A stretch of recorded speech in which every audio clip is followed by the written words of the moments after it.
इससे जस्ट पहले मैंने आपको मैथ साइंस की वर्कशीट भी सॉल्व कराई है, इंग्लिश मीडियम और हिंदी मीडियम में। इस वीडियो में मैं आपको वर्कशीट नंबर 2 करा रहा हूँ गणित की हिंदी मीडियम में। तो चलिए वीडियो को शुरू करते हैं। मैं आपको पहले ही बता देता हूँ कि मैं बहुत जल्दी जल्दी भाग भाग के नहीं कराता, मैं इसको अच्छे से समझाऊंगा और फिर आंसर्स को कराऊंगा। समझना बहुत जरूरी है बेटा, अगर आप समझेंगे नहीं तो एग्जाम में करेंगे कैसे? फिर आप कहेंगे पढ़ाई अच्छी नहीं हो रही, तो पापा ने अच्छे स्कूल में नहीं डाला, तो मेरे को अच्छे ट्यूशन नहीं मिली, मेरे को सारी किताबें नहीं मिली। तो ये सब बहाने होते हैं, समझ के करना सबसे बड़ी बहादुरी होती है। तो चलिए वीडियो को शुरू करते हैं। जैसा कि पिछली वर्कशीट में मैंने आपको बताया था कि तालिका बनी होती है या ग्राफ बना होता है, इससे कुछ आपको इंफॉर्मेशन निकालनी होती है। अब मुझे क्या लग रहा है, देखो यहाँ फ्रिज है, television, washing machine, microwave, room heater और एयर कंडीशनर, ये घरेलू उपकरण है जो घर में इस्तेमाल होते हैं। और ये कितनी बिजली लेते हैं पूरे साल में, ये यहाँ पर लिख रखा है। तो इससे अगर मैं काउंट करूं, तो फ्रिज की बात करूं तो ये 500 यूनिट, 1000 यूनिट और ये 1200 यूनिट हो गया। एक्चुअल 1 किलो, ये किलोवाट आवर को हम यूनिट कहते हैं, तो इसलिए मैं कह रहा हूँ 1200 यूनिट। अगर टेलीविजन की बात करूं तो ये 100, 200, ये 300 यूनिट हो गया। ठीक है, ऐसे ही वॉशिंग मशीन की बात करूं तो ये 1000 है, तो ये 900 यूनिट हो गया। माइक्रोवेव की बात करूं तो ये 200 यूनिट हो गया। रूम हीटर की बात करूं तो ये 800 यूनिट हो गया। और एयर कंडीशनर की बात करूं तो ये 2400, 2500 है, ये 2400, ये 2300 हो गया। तो अब जो मैं लिख रहा हूं ना इस ग्राफ को देख के, इसी को हम कहते हैं कि इससे इंफॉर्मेशन को निकालना। और इस वर्कशीट में हमें यही समझना है कि वर्कशीट से इंफॉर्मेशन को कैसे निकाली जाए। ठीक है, अब हमने इन्फॉर्मेशन निकाल ली, अब सवाल को देखते हैं। एक चीज और दे रखी है कि ये जो डॉट है ना, माइक्रोवेव और टेलीविजन के दो डॉट हैं।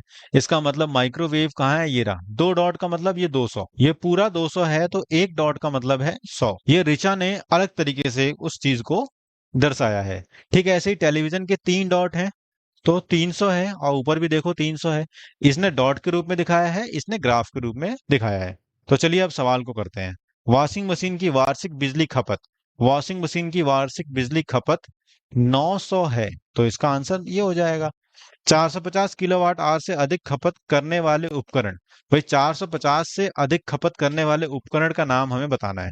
तो भाई 450 से कम वाले को देख लेते हैं सबसे पहले। तो ये 450 से कम है, ये भी कम है, और दो तो कम हो गए, टेलीविजन माइक्रोवेव कम है। भाई टेलीविजन माइक्रोवेव ही कम है, बाकी सारे ज्यादा हैं।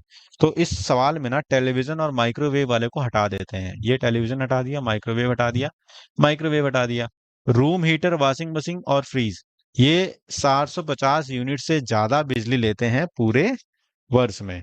अब देखो, जिसने ध्यान से सुना नहीं होगा, भागे भागे सवाल करने आ गया, उसे ये समझ में नहीं आएगा कि मैंने बताया था कि किलोवाट आवर को ही हम यूनिट कहते हैं। अगला सवाल है, एक डॉट द्वारा दर्शाई गई ऊर्जा कितनी है? भाई एक डॉट द्वारा दर्शाई गई ऊर्जा भी मैंने आपको बताई थी कि 100 है, तो ये हो गया इसका आंसर सी। रिया की विधि का उपयोग करके फ्रिज की बिजली खपत को निम्न रूप से दर्शाइए। भाई रिया की विधि थी डॉट वाली, तो फ्रिज की जो खपत है वो है 1200 यूनिट। 1200 यूनिट का मतलब 12 डॉट, क्योंकि एक डॉट था 100 यूनिट, तो 12 डॉट यहां से गिन लेते हैं, सिंपल है। फिर रिया का मेथड भी हमें आ जाएगा। तो ये है हमारा 1, 2, 3, 4, 5, 6, 7, 8, 9, 10। 10 के बाद ये सब तो 10 वाले हैं, 12 यहाँ पे पूरा हो रहा है, तो बी आंसर हो जाएगा। ये 12 डॉट्स हैं, और 12 डॉट्स का मतलब है 120 किलोवाट आवर, जिसे हम कहते हैं 12 यूनिट।